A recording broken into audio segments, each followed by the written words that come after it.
کا سٹانس تھا سینٹ کے حوالے سے تھا، تو اب آپ کو کیا لگتا ہے کہ پارٹی کی کوئی اس پہ کلیئرٹی موجود ہے کہ انہوں نے کرنا کیا ہے؟ یہ میں صرف لاسٹ ایک پولیٹیکل کویسچن آپ سے کرنا ضمنی چاہتا ہوں. الیکشن جو ہے نا، جی وہ تو ہم لڑنے جا رہے ہیں، اور بار بار ہم نے امیدواران کو کہا کہ جائیں ڈپٹی کمشنر کو درخواستیں دیں اور ہائی کورٹ میں ریٹ کریں، تاکہ اگر وہ ہمیں جلسوں کی اجازت نہ دے یا کنونشن یا کمپین کی تو ہم عدالت سے حکم نامے حاصل کر لیں، جس طرح اسلام آباد میں ہم نے جلسے کی اجازت اسلام آباد ہائی کورٹ سے لی.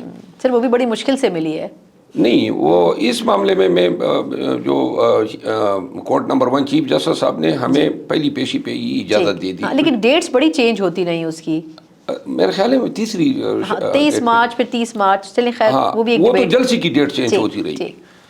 تو جہاں تک سینٹ کے الیکشن ہیں چیئرمین ڈپٹی چیئرمین، وہ تو جو ایپیکس کمیٹی ہے جس کو پولیٹیکل کمیٹی کا نام دیا گیا ہے، انہوں نے تو اب یہ فیصلہ کیا ہے کہ ہم ڈپٹی چیئرمین اور چیئرمین کے الیکشن جو شاید 9 کو ہو رہے ہیں وہ ہم بائیکاٹ کرنے جا رہے ہیں. ٹھیک، بالکل ٹھیک.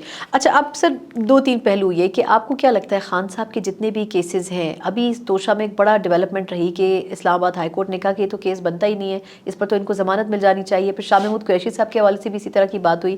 آپ کو لگتا ہے کہ وہ جو خان صاحب کے بارے میں پریڈکٹ کر رہے تھے کہ جی ان کو تو 2-3 سال جیل میں رکھا جائے گا، وہ اب ہوتا ہوا نظر نہیں آ رہا؟ نہیں، میرا خیال ہے کہ ایک تو پی ٹی آئی والوں کی عید شاید ڈبل ہو، اور دوسری بات یہ ہے کہ میں یہ بات وثوق سے کہہ سکتا ہوں کہ خان صاحب کے خلاف جتنے کیسز تھے اب سب ایک ایک کر کے سامنے آ رہے ہیں کہ جی یہ کیا کیسز ہیں.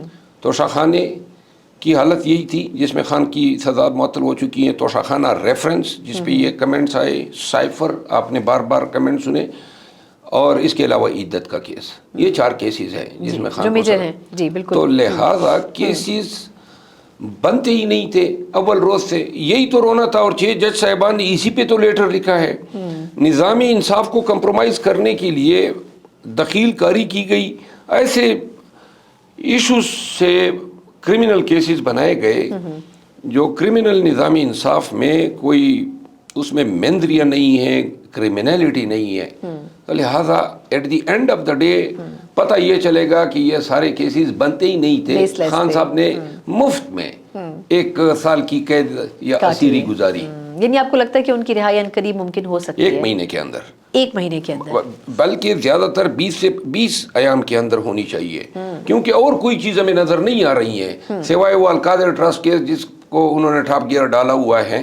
لیکن اس کیس میں بھی اس دن شہادت کے دوران وہ سارے کیس کا شیرازہ ہی بکھر گیا، کیونکہ اس کیس میں بھی خان نے جو القادر یونیورسٹی کا جو فائنینشیل ایڈوائزر تھا انہوں نے آ کے بتا دیا کہ 1 ٹکی کی نہ خان صاحب نے نہ ان کی اہلیہ نے کوئی مفاد اٹھایا ہے.